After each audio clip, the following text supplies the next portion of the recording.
Good morning. My name is Gary Doxey. I am a professor at BYU Law School, and I am an associate director of the International Center for Law and Religion Studies. It's my privilege to moderate this panel today. We have some wonderful participants on this panel, which focuses on religious organizations and engagement with the broader community. First, I want to introduce in the middle of our panelists, Juan Becerra, who is a great friend for many years, who works as the Government and Community Relations Team Manager for the Church of Jesus Christ of Latter-day Saints. He focuses in particular on Utah, and my personal connection with him. There are a lot of different ways we're connected, but my personal connection with him, we worked together for many years on Latino affairs in Utah, and trying to help the community as much as we could in various ways. What you need to know about Juan is don't step out of line. For more than 20 years, he was a special agent for the FBI. And during part of that time, he was the spokesperson for the FBI in the Salt Lake City office. And he's got a wealth of experience in many, many different areas. We're very grateful to have Juan Becerra with us and thank him for his time here. We also have with us Gerardo Peña, who is the director of Chicanos por la Causa, which is an important organization that active in the Southwest region, I think maybe beyond, but mostly Southwest region. And I hope he talks about his organization. That's important to us too. He's a professional bilingual social worker who has been active for more than 20 years experience in interventions and care for trying to avoid behavioral problems and other things. He's previously been the Chicanos por la Causa director for the domestic violence program, and also been involved with development of Chicanos por la Causa, trying to help expand the programs and expand support. He works on various boards and committees in Arizona, where he lives, with government, with other organizations on issues such as homelessness and domestic violence and many other social issues. And then we have at batting cleanup, I want to add, Dr. Jannah Scott, who is the CEO of the American Center for Religious Freedom. Dr. Scott was, for 8 years, served in the Obama administration as Deputy Director of the U.S. Department of Homeland Security. And in addition to that, she has had decades, literally decades of experience working with governments and civil society in promoting dialogue and reconciliation, peace and security. She's currently in her, and we hope that you talk about your organization as well. She's currently working with leaders and civil society leaders in Azerbaijan, Armenia, Turkey, Pakistan, and most recently Uzbekistan.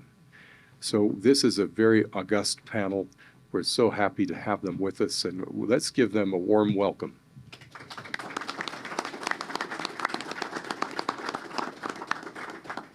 We'll ask each of them to give a presentation and share their remarks for several minutes, and then we hope to have plenty of time for interaction and dialogue and question and answer. We'll go in the order in which the panelists have been presented. Introduce. That's it. Well, thank you, Gary.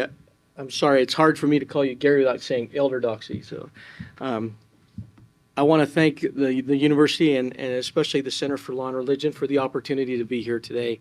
I'm grateful to share our efforts with the Church of Jesus Christ of Latter-day Saints and how we interface with our different faith communities and different community leaders and nonprofit organizations in the state of Utah. But more importantly, in expressing gratitude, I also express gratitude to the different nonprofit organizations and community groups that have been willing to partner with us, which has really been the success or the glue that keeps us in a very successful way to engage and to bring and raise the level of community and improvement in the lives of people that need it the most. So the Utah area is home to a large majority of the Church of Jesus Christ of Latter-day Saints. We have approximately 2.2 million members and about 1,826 congregations throughout the state of Utah and the Utah area. And we also serve and operate 14 temples currently operating that serve our membership. Because of that, we are a deeply religious organization, and we have several tenets that we follow. Primarily among those is to follow the mission and ministry of our Savior Jesus Christ. And of course, the importance of marriage and family. And of course, sharing our beliefs through missionary work and proclaiming the gospel of Jesus Christ to the world. And of course, temple work and the connection it has to families and family history. And of course, humanitarian aid. And again, as I've said before, raising the level of quality of life for communities throughout the state of Utah. Because we follow our Savior Jesus Christ and his ministry, we follow the two major commandments, and that is first to love God, and the second is to love one another. So today my focus will be on a quote that was given by the prophet Joseph Smith, what we believe it was the first prophet of this dispensation, when he said the following: "We are to feed the hungry, clothe the naked, provide for the widow, and dry up the tear of the orphan, to comfort the afflicted, whether in this church or in any other, or in no church at all." So how is this done? The way that the model that we have followed is to follow like the Savior Jesus Christ and to provide service hours. Those service hours are don't account for the individual service hours that we give on several occasions, individually as families and individuals as we seek out those that are less fortunate than us or those that are just having a bad day. So service hours, which in 2022, the church provided approximately 1.8 million service hours, and this was done by participating with other community groups in approximately 488 service projects involving financial and to the tune of financial support in the amount of about $30.7 million. Once again, in addition to this, let me show you some examples of some of the work that we are currently doing and are engaged in our communities. Part of this success comes by partnering with organizations of my partner here, with Chicanos por la Causa, which is one of these great organizations that we have been able to partner with to support programs like the following. We have a program that we've initiated in several different areas of the state of Utah called the My Hometown effort. This originally began as a small government and community effort, and with the purpose of being is to upgrade communities that have grown older, that have become where homes have become not as conducive to as far as quality of life, and mainly helping those individuals who are in indigent situations or possibly in situations where the homes have been able to, where the owners have not been able to keep up maintenance and helping them with that. So what does My Hometown do? It upgrades housing and the appearances of neighborhoods. And those of you that study sociology know that when we have the broken windows theory, that is when we have graffiti, when we have broken windows, when we have poor areas, crime tends to gravitate towards those areas. So the My Hometown effort is to lift neighborhoods and engage our neighbors and community members by lifting those that are less fortunate and helping them both financially and in service hours by lifting them, creating opportunities for families to learn and improve their circumstances, help create community by people who want to not only help but invest in the community by using their time and their efforts. Elevate kindergarten through 12 educational performance by providing tutoring, helping adults improve their skills and thereby raising incomes. One of those examples is by teaching the English language free to anyone and thereby raising their ability. A creation of a community resource center where we have computers, where people can apply for employment or even learn and raise their skills and become more marketable in the free market. Providing immigration and clinics that will help them to become better and to improve their standing in the United States. Family services, avoiding domestic counseling for domestic violence, for abuse, retirement and aging services. Youth councils, where youth also participate in raising the level, and partnering with organizations such as Latinos in Action, where the students, as part of their school curriculum, have to donate service hours and lift these communities. Athletic programs and others. Among other things we do are days of service and engaging in immigrant and refugee services, because we have so many brothers and sisters, families that are coming into the United States. We need to be there to help raise their level and quality of life. So I'm just being brief here, and then I'm happy to answer any questions. Thank you. Thank you.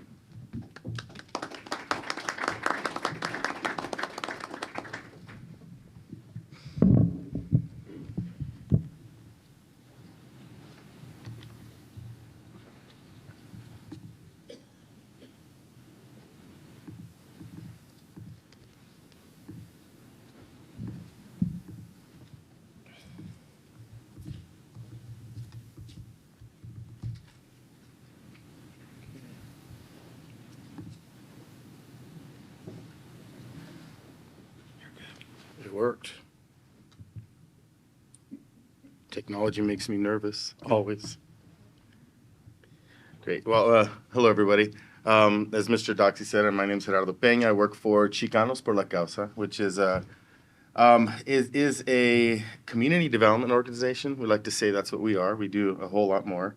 I've been with the organization for going on 9 years, and Mr. Doxey kind of explained my background there. More importantly for me, I'm a family man. I'm a father. I have 4 girls, range from 8 to 29, so I have a big range of family.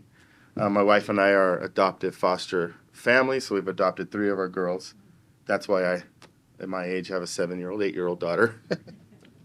And I'm a traditional Catholic. I practice my Catholic faith openly, and I serve my community, through the work I do at Chicanos por la Causa. The purpose of the presentation today, they're kind of threefold. I want to tell a little bit about my organization, explain who we are, what we do, how religious organizations and government agencies and other nonprofits can partner with us, kind of what we look for and how we partner with those organizations, and the impact that we've had in our community and those communities that we serve. So a little history about our organization. So we started in 1969 as a fight against discrimination against the Mexican American community. It really was a civil rights organization.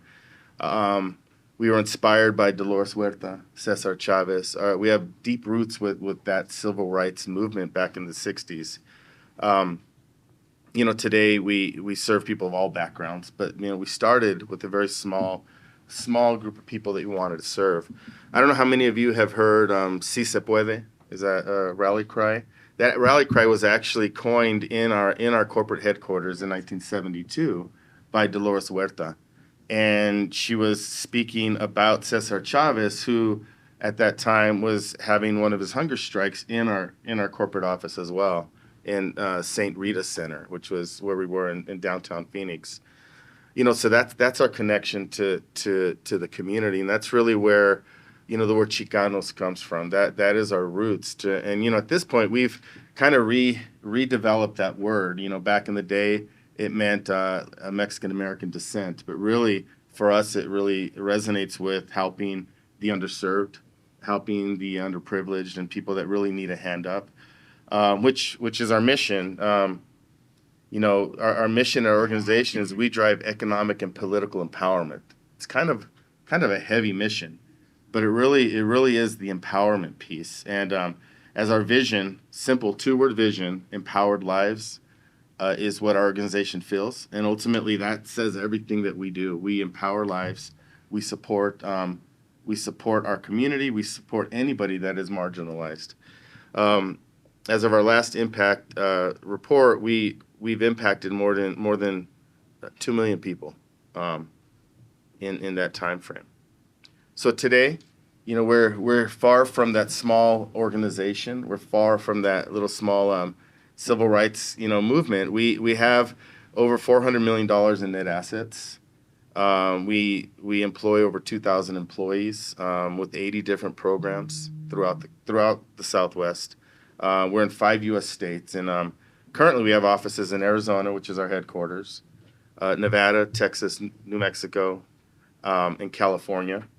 Definitely have some future partners in Utah here with the church, and we're looking at Colorado and beyond. Our CEO is really ambitious and wants to have a presence in 7 additional states after this first round. And internationally, we have a presence in Mexico and in Puerto Rico, and we're looking at Central American communities as well to kind of serve those communities. Here's kind of a list of some of the programs, and it's a variety of programs. So, our goal is to really help the whole person, in whatever needs they have. So we have a variety of programs in health and human services, education, housing, economic development. We do small business lending. We have a portfolio of properties where we do single and multifamily housing. We serve people's needs in behavioral health and domestic violence and HIV awareness, human trafficking. So you can kind of see that's a big list, but those are all the needs that we've determined that we need to help our people and everybody that's marginalized. One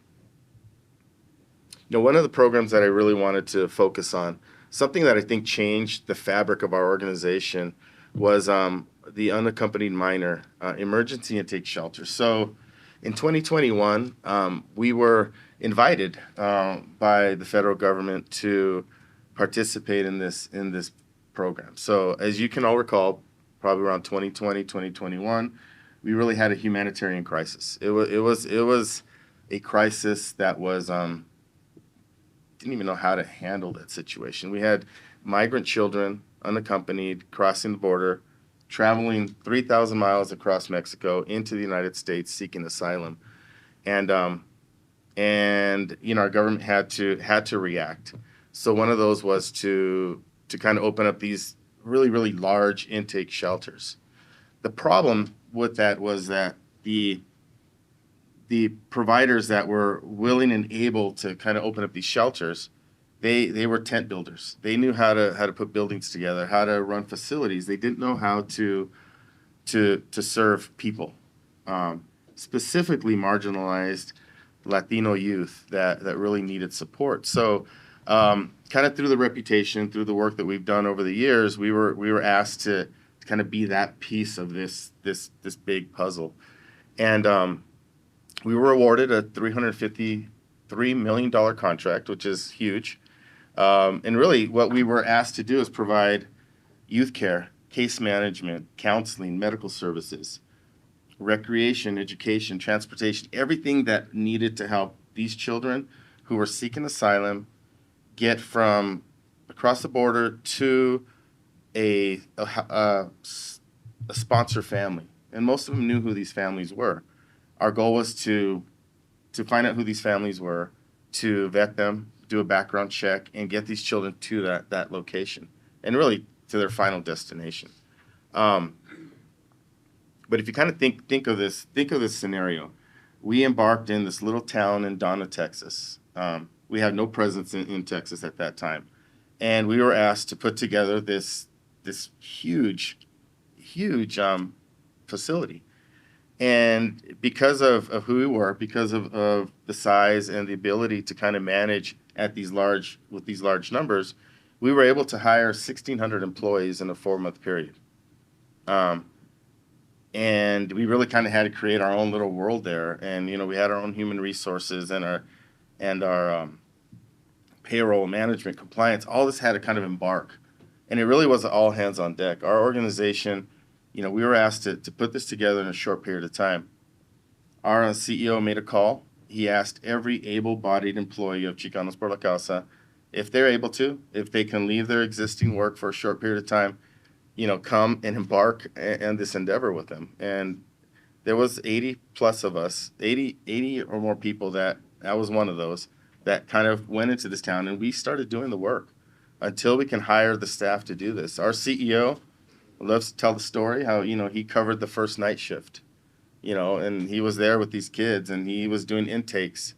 And I always hear our CEO, David, say that, this experience touched our lives and it changed who we are forever as an organization. Some of the youth that we serve 798 youth.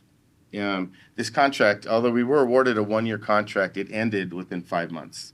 The federal government decided to stop the program.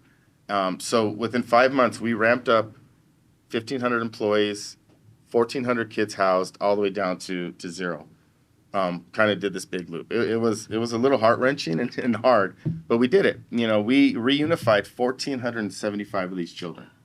So we were able to get these children in our facility. And, one of the difference, if you recall, there was a lot of media about how these children were treated. Kids in cages was a common phrase. These really horrible conditions. And that was at the border facilities. When they would come to us from the border facilities, we really provided these children with a loving embrace. We provided them with their own cots, with a little TV room and a couch, and they played soccer, and they loved what they did. We were able to provide them with the great care. There was average length of stay was 29 days at this facility. So as you can imagine, something so huge, so monstrous in our organization's life really changed who we were. This is a snapshot of the resettlement. Those children that we were able to resettle, they went all over the country, all over the United States.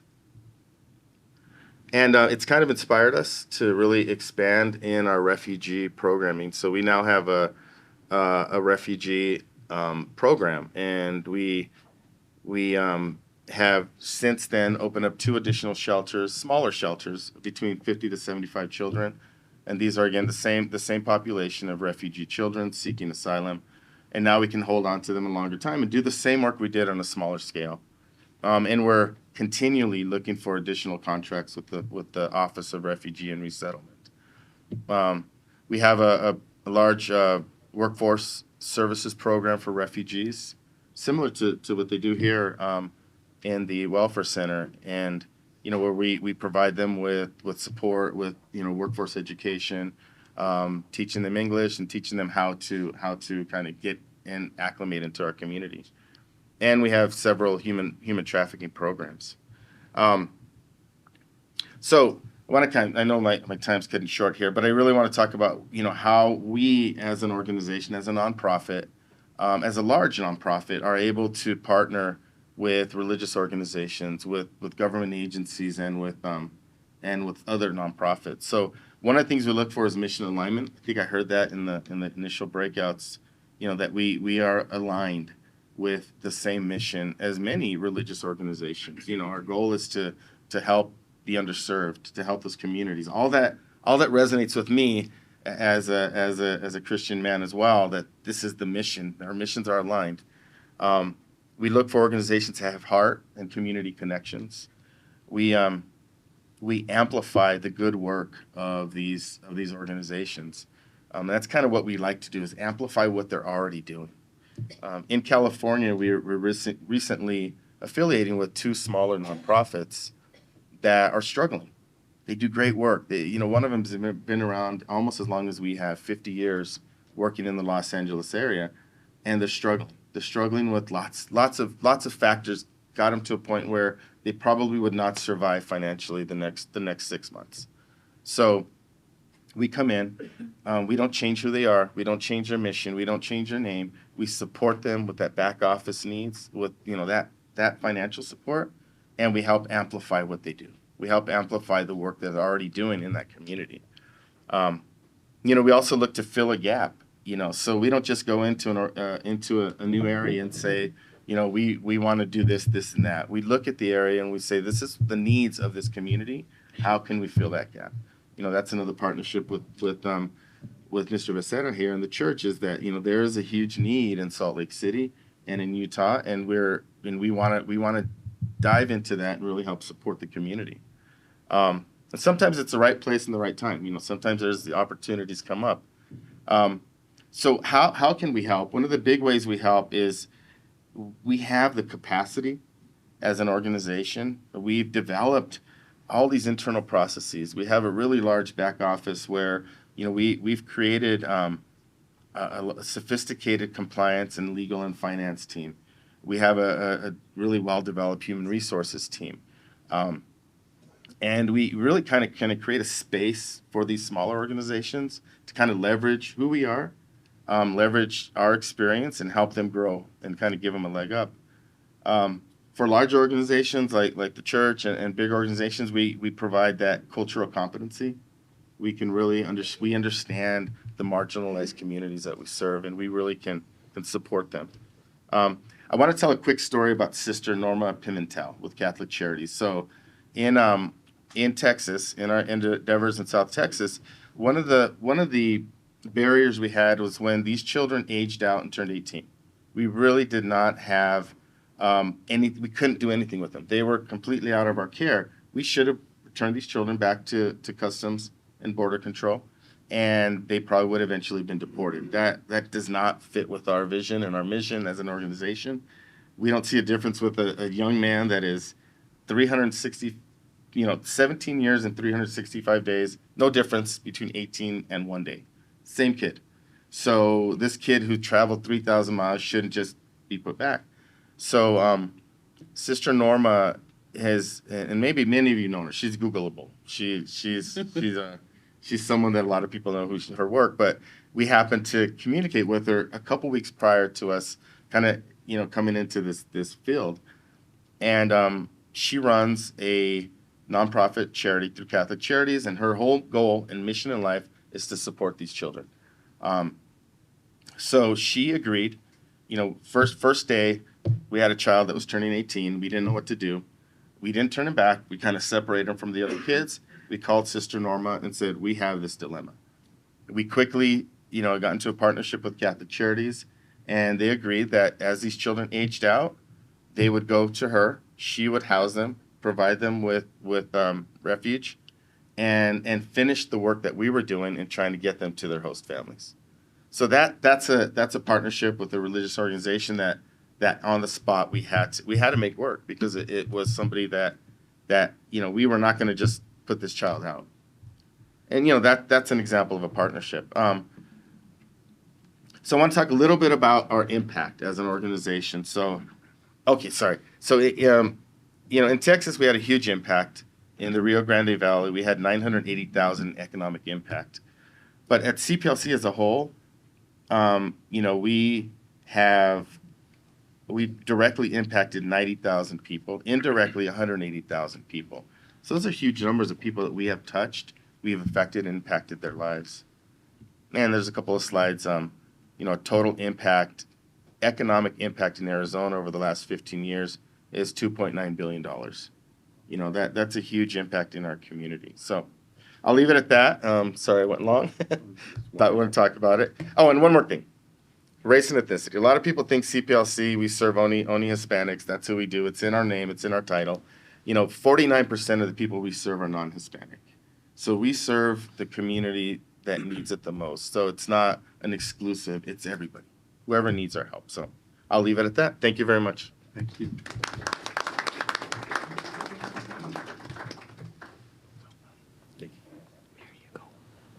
Well, wasn't that a great presentation?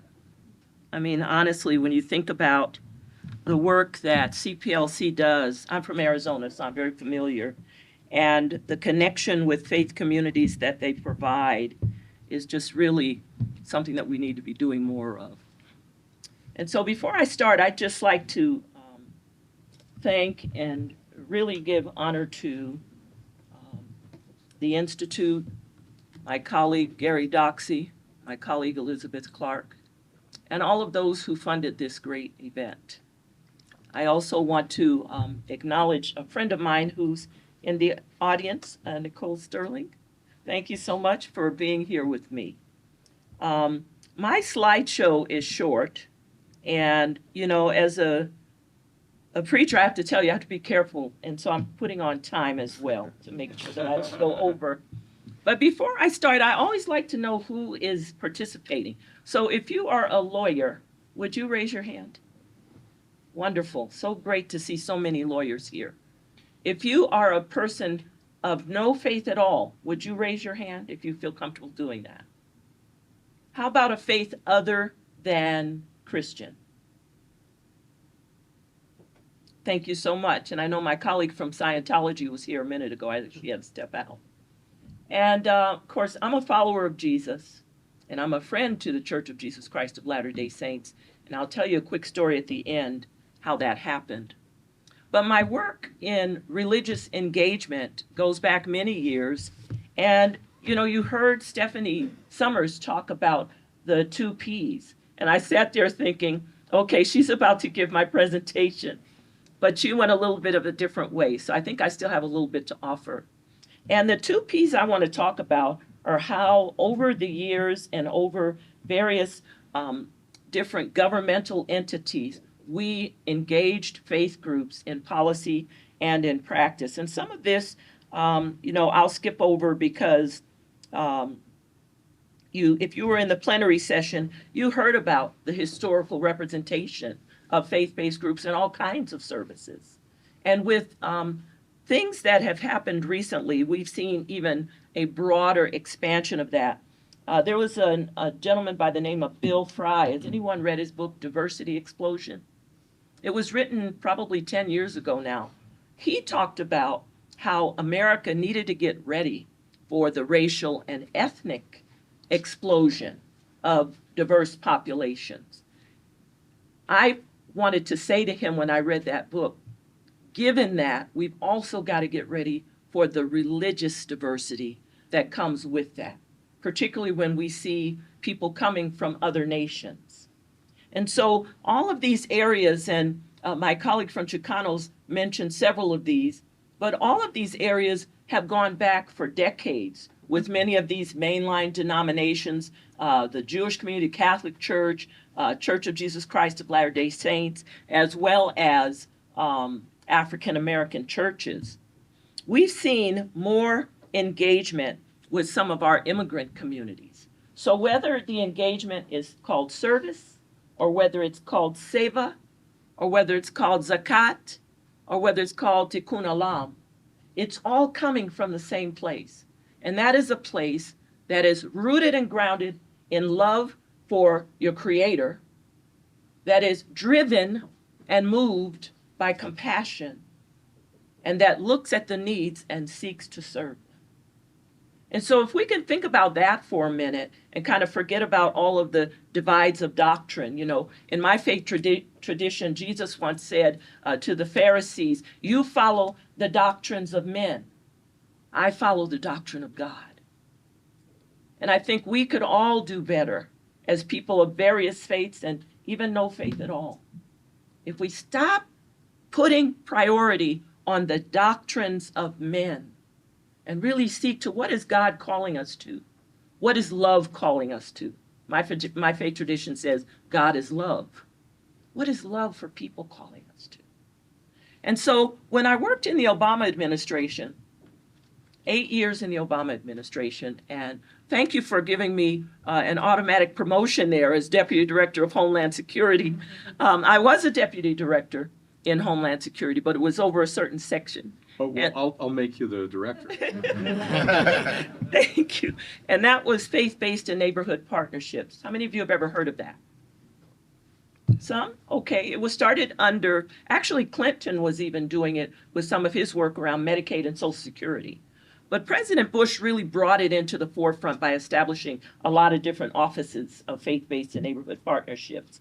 And then President Obama expanded that by adding several other offices. But at the end of the Bush administration, Homeland Security was added. And so I was privileged to work in that area on issues of countering violent extremism, all hazards preparedness. And because DHS had a pretty good budget and some of the other offices did not, I was privileged to go around the country and even into some other countries. And because of my background and knowledge, having worked for a governor and having been liaison with a lot of federal agencies, I was able to talk about how faith communities could engage across all different types of efforts. And so one of the things I wanted to acknowledge, though, was that when we talk about policy, we talk about speaking into the very fabric of our society. Talk about speaking into how the laws are crafted, how the policies are crafted, and then how agencies and governments implement it. And so, for instance, President Obama talked about the involvement of all communities in his national security strategy. Very interesting to think about the importance of faith groups in national security. Think about that for a moment. And I'll give you an example, obviously 9/11 with the recovery, but think about the engagement now of faith-based groups in protecting their own houses of worship. I was privileged to write a document with Vice President's office and the Department of Education called Guide to High Quality Emergency Operations Planning for schools, colleges, and houses of worship. It's being used to this very day, even by some people in the FBI, to help train houses of worship how to secure their perimeters. How some get, they have a grant where they can get cameras and soft targeting equipment. It's a sad testament in our society that a house of worship has to protect itself like that. But I was so grateful that a member from the Church of Jesus Christ of Latter-day Saints actually sat on the Homeland Security Advisory Committee. He was the world person, and I can't remember his name right now. Maybe someone from the church does.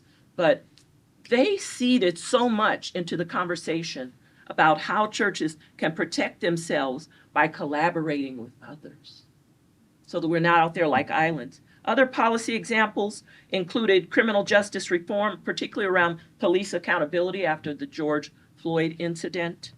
Child welfare, and I think you've heard Stephanie Summers talk about that a bit. Immigration reform, and I want to tell you, Brother Gerardo, that what you all experienced in 2021, that happened 7 years prior, during the Obama administration in 2014, where we had an influx of unaccompanied minors across the border. And it was the faith groups that stood along the border, the various churches, along with secular organizations, to make sure those young children would not have to stay in those cages. You got to think about it. CBP is there not for unaccompanied minors, but they took them in until faith groups could come along and transport them to other places. So thank you for your work on that. And then also homelessness and housing. A couple of the other examples, I talked about the National Security Strategy and Service Corps, which the SEVA community has been very involved in. And then state policy on multiculturalism as a key to peace and security. While I was in Homeland, we did a 3-city pilot where we engaged groups, mostly Muslim, Sikh, and South Asian groups, to help them because there was so much anti-Muslim sentiment in our country, and to help them engage with other groups, but also to understand from them what is it that can help us counter the narrative so that young people who were being radicalized could find another way. And it was a really interesting pilot, and we had some successes in that for another workshop, because I have a couple of things, more things I want to share. So again, when immigrants who came from other countries, who weren't really here for a long time, began to engage with government, there were certain areas that were very particular and were drawing certain groups. For the Muslim community, it was dialogue, preparedness, response, and service, particularly around countering violent extremism, but also around disaster recovery. And I want to share a little story about that. For the Hindus, it was their own faith tradition of service. For the Sikh, feeding thousands, they call it langar, but that's their way of service. For the Buddhists, it was disaster response and some social services. In practice, all of these areas, and many that the brother mentioned, are areas that faith groups are still very involved in today with governments. And so when we talk about the separation of church and state, from a legal perspective, yes, we don't want to force people into a certain religious tradition. But one of the speakers at the last workshop I went to asked the question, who loses or gets left out behind when we protect religious liberty? And she was coming from the perspective that, you know, people who maybe are not religious or who don't ascribe to a particular religious faith get left out when people, you know, want to practice their faith in the delivery of service. I would say who loses when religious liberty is not protected. And it's the unaccompanied minor. It's the abused and neglected. It's the substance addicted. It's the person who's coming through a crisis from disaster. It's the veteran who needs to understand how he can resettle his life after being in a theater of war. It's the homeless, and it's the sick and the afflicted. And it gets right back to the passage that Brother Juan spoke of. Why we do this from our faith tradition. It is to reach the sick. It is to reach the widow and the orphan. But it's grounded in love, rooted in compassion, and then bringing what we can to help people. One of the most interesting ones I was involved in was the active shooter preparedness and response. And this is one, I went to Camden, New Jersey, where Black churches, unfortunately in gang-infested areas, were experiencing run-by shootings through their congregations during service times. And it was interesting because it was the Christian churches, the police department, and the Nation of Islam, which I know a lot of people think of them, they think of anti-Semitism. But in Camden, those three groups got together and they began training not only the houses of worship, but people in their communities around active shooter preparedness, run, hide, fight type of things. You hear that now whenever you hear about an active shooter. And it was really quite interesting that all the doctrine of who believes what was laid down. There wasn't any wall of separation between church and state because the police knew that they needed these groups in order to get safety for their communities. Nobody was trying to convert anybody, but they were trying to share what they knew about the gangs, what they knew about the instruments and the guns that they were using, and how we could protect houses of worship. So I think this is a practice that we need to really think about. You know, when crises in particular happen, all of that goes out of the window. One of my colleagues used to call it, in the disaster world, the theology of the hammer and the ladder. If I'm looking to get my house mucked out and you've got a bucket and a hammer and a ladder, it doesn't matter to me what your faith tradition is. And this is something that, before I end, I want to share from my own personal experience. This is just a couple of the documents that were produced if you're interested in looking further at the document around high quality emergency operations plans. This was developed after Sandy Hook, and this is a companion guide to ones for schools and colleges. And then the other one, Reaching the Unreached, Building Resilience Through Engagement with Diverse Communities. But I want to tell you about my own story, and this will be just real quick. And it has to do with the Church of Jesus Christ of Latter-day Saints. Now, I'm not a member of the church, but I call myself a friend of the church. And sometimes when I tell this story, I weep, but I'm going to try not to do that this time. I was a single mother, 5 children, in a very dark place in my life. First, the missionaries came to the door with the book, and I took the book and I closed the door. But they saw my condition. A lot of discernment that goes into people who are doing faith-based work. They can see beyond the person and see into the heart, the soul, and the condition of the people that need help. So they sent some women from something called the Women's Relief Society. Those women stuck with me for an entire year. They came, left, came back, left, came back, left. They prayed with my children. They played with my children. They brought food. They brought things we needed for the household. They prayed with me. They prayed for me. I was substance addicted. But through their ministry that was rooted and grounded in love, moved by compassion, and bringing me what I needed, I was able to come to a clean life where everything that the devil had written on his wall against me, substance addict, impatient, all the things that would have kept me from becoming an appointee in a White House were erased. People who know me now, they sometimes can't believe that that's my history. But I always tell them, the Women's Relief Society of the Church of Jesus Christ of Latter-day Saints is where it started. And then I met Jesus on my own, but they imparted something to me. And that's who loses if we don't respect religious liberty. Those who really need an impartation that's rooted and grounded in love, that's moved by compassion, and that sees the need beyond what they see externally. And so with that, I'm going to end. I don't have time to talk about some of the international work, and this isn't really the platform for that, but I wanted to turn it back to you, so hopefully we have some time for questions.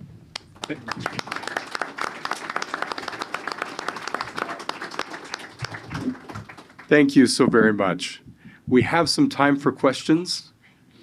I've got one if nobody else does, but I'm going to give the preference to you, to all of you.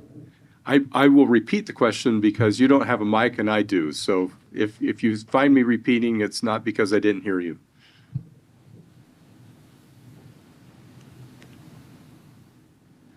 Okay, I'm going to shoot first then. Oh, yes, please. What efforts are your organizations making to interdict against human trafficking, particularly sexploitation?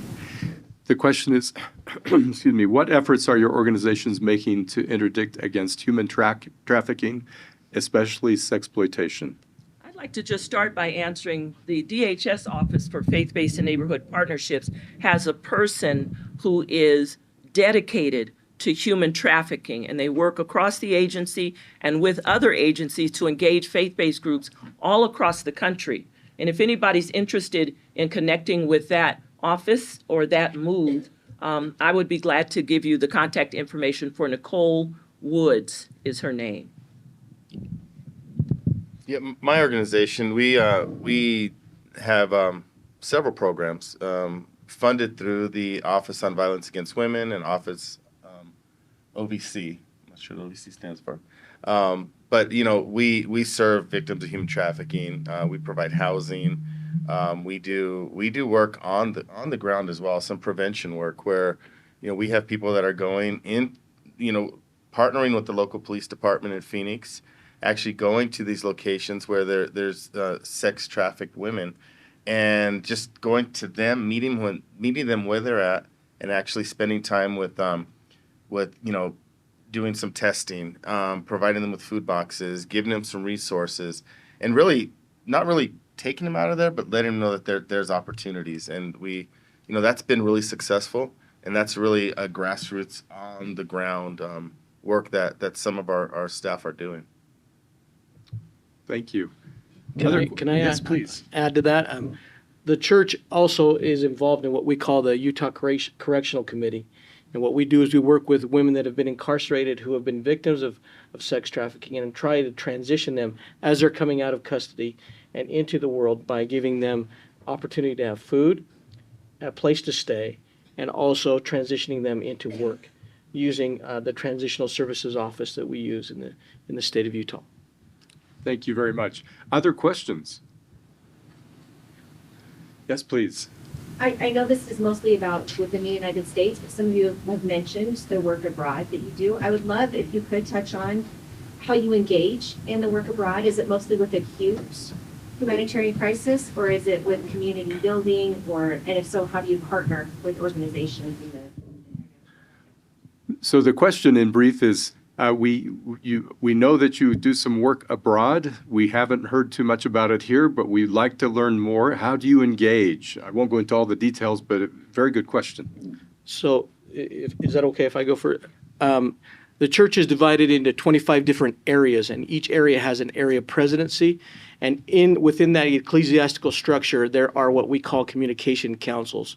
The members create, it's an ecclesiastical call to create liaisons between community groups, not only here in the United States, but outside of the United States.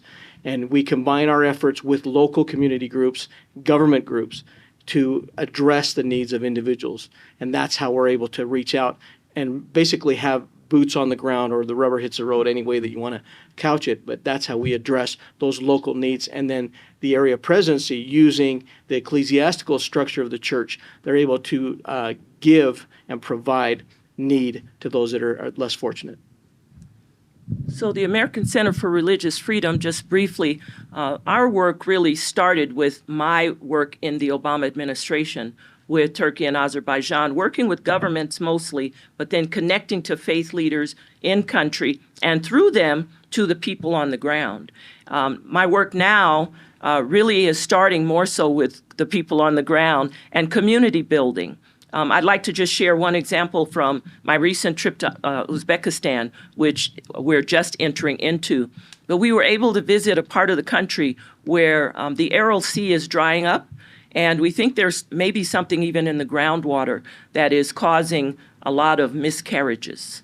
And because of our connection to local people, we found out about that issue. But now we want to go back and we want to connect with, through the embassy, with the health people, with the people in that region who are influencers who can change policy. And it kind of mirrors the work that we did in the Obama administration, where we would start with states and cities and through them work with the local people. But you've got to have those influencers at the table so that when problems do get identified, you can make the changes. In Azerbaijan, it was a little bit different, though, because that whole focus was on really promoting a model of multiculturalism, people from various backgrounds, people from various religions, as a way toward peace and security. And I just want to say one quick thing about that. When we talk about religious freedom, religious liberty in America, when you take that overseas, you've really got to put it into the context of the country that you're talking about. So many of the countries in a certain region of the world look at things differently because of the various threats that they have right in their neighborhood. And so to say that, you have to register as a church in a certain country or as a mosque in a certain country, and people think that that's really bad. But actually, most religious institutions in America have to register too. It's when the crackdowns begin to come and the persecution begins to come that we have to start having really deep conversations with leaders about how we can change that. And I do want to just honor Elizabeth Clark, who you all know, who's done some great work with that. Yeah, I can just briefly talk. Internationally, we are a little more strategic. We have a market president, our international president, who his role is to really develop relationship with consulates, with commissions, with Mexican leadership. Right now, we're focusing a lot on the Mexican border, and they kind of discuss the needs of the community, and then we start developing programming around it. So it's more of a strategic role right now, but that's kind of what we're doing. There was one piece I left out, and thank you for reminding me of our work with consulates, because the diaspora communities here in the U.S. can be very helpful allies as you go into other countries. So thank you for that. Thank you. Excellent comments. We've got just a few more minutes. Is there another question? I've got one. You've all been talking about the tremendous multiplier effect of partnerships, whether they be between religious organizations, NGOs, government, the importance of partnerships. Is there sort of a best practices formula for how you make the most of a partnership, how you forge a partnership? And I guess the flip side of that is, are there impediments or barriers that policymakers ought to be thinking about to try to facilitate partnerships? In the Utah area, because of the number of members that we have a huge social footprint.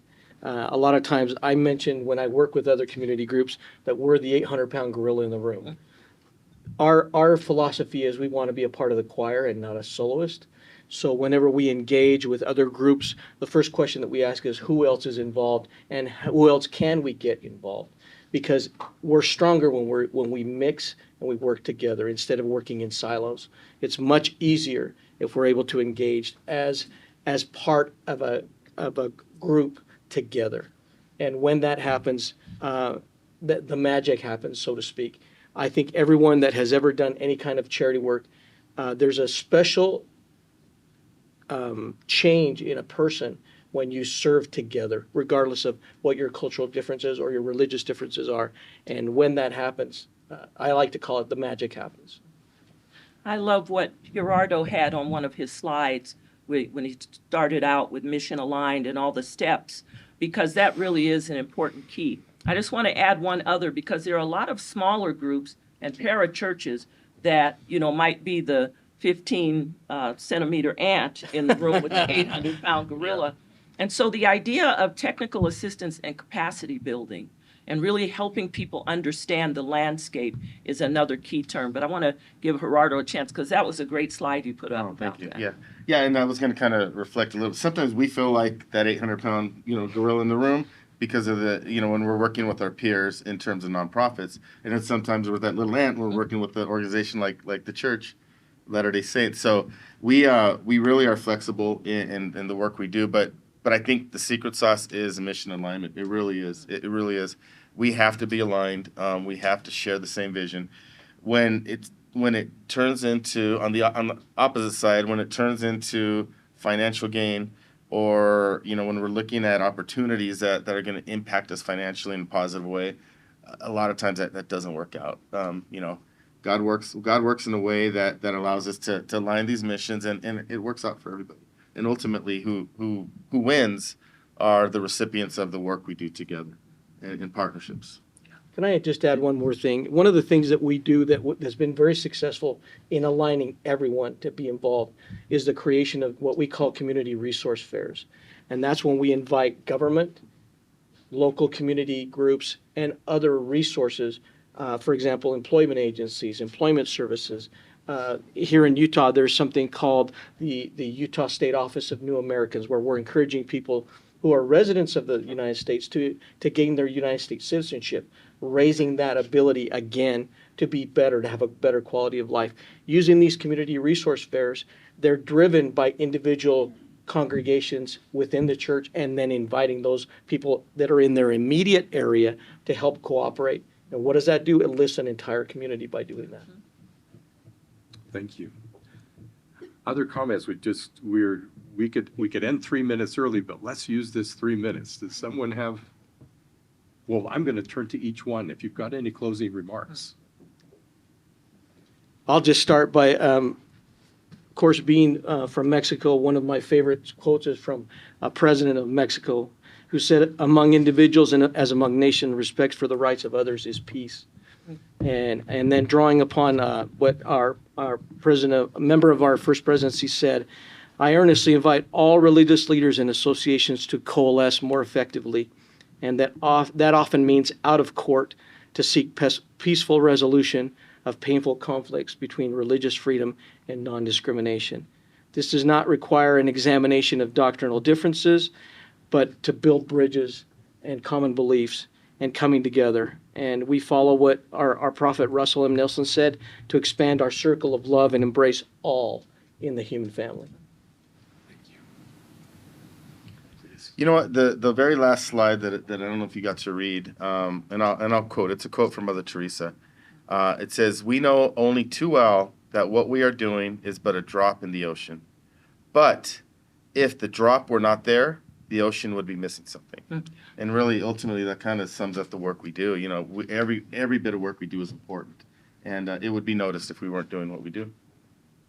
Well, I would just encourage everyone to, seek your heart in terms of your own faith tradition.